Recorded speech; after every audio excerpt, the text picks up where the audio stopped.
बीडच्या मसाजोग गावचे सरपंच संतोष देशमुख यांचं अपहरण आणि हत्येच्या मागे वाल्मिक कराडच मास्टरमाइंड असल्याचा आरोप सातत्यानं होतोय।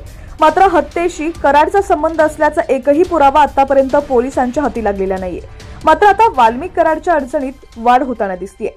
बातमी सविस्तर पाहूया। त्याआधी तुम्ही HPN मराठी न्यूज चॅनल पहिल्यांदाच पाहत असाल आणि अजूनही चॅनलला सबस्क्राइब केलं नसेल तर नक्की सबस्क्राइब करा, जेणेकरून आमचे अपडेट्स लवकरात लवकर तुमच्यापर्यंत पोहोचतील। कारण SIT तपासात पोलिसांना वाल्मिक कराड आणि खून प्रकरणातील मुख्य आरोपी सुदर्शन घुले यांच्यातील थेट कनेक्शन आढळलेलं आहे।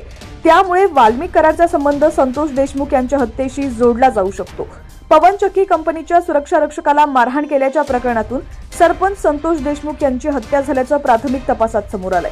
हा वाद होण्यापूर्वी म्हणजेच 6 डिसेंबर रोजी सुदर्शन घुले यानं 2 वेळा वाल्मिक कराडशी फोनवरून संवाद साधला होता। त्यानं पवन चक्की कंपनीच्या सुरक्षा रक्षकाला मारहाण करण्यापूर्वी कराडशी फोनवरून संवाद साधला होता। यानंतर इथं सुदर्शन घुले आणि सरपंच देशमुख यांच्यात वाद झाला होता। या वादानंतर पुन्हा एकदा सुदर्शन घुले यानं वाल्मिक कराडशी संपर्क साधला होता। हे SIT तपासातून समोर आलंय। खरं तर सरपंच देशमुख हत्या प्रकरण आणि 2 कोटींच्या खंडणी प्रकरणात SIT आणि CID तपास करत आहे। आता SITला मोठा पुरावा सापडलाय। सुदर्शन घुले यानं सुरक्षा रक्षकावर हल्ला करण्याआधी कराडला फोन केला होता आणि हल्ला केल्यानंतर पुन्हा एकदा फोन केला होता। याच वादातून सरपंच देशमुख यांची सुदर्शन घुलेनं हत्या केल्याचं तपासात समोर आलंय। त्यामुळे या हत्येशी आता वाल्मिक कराडचा थेट संबंध जोडला जाऊ शकतो असा अंदाज वर्तवला जातोय।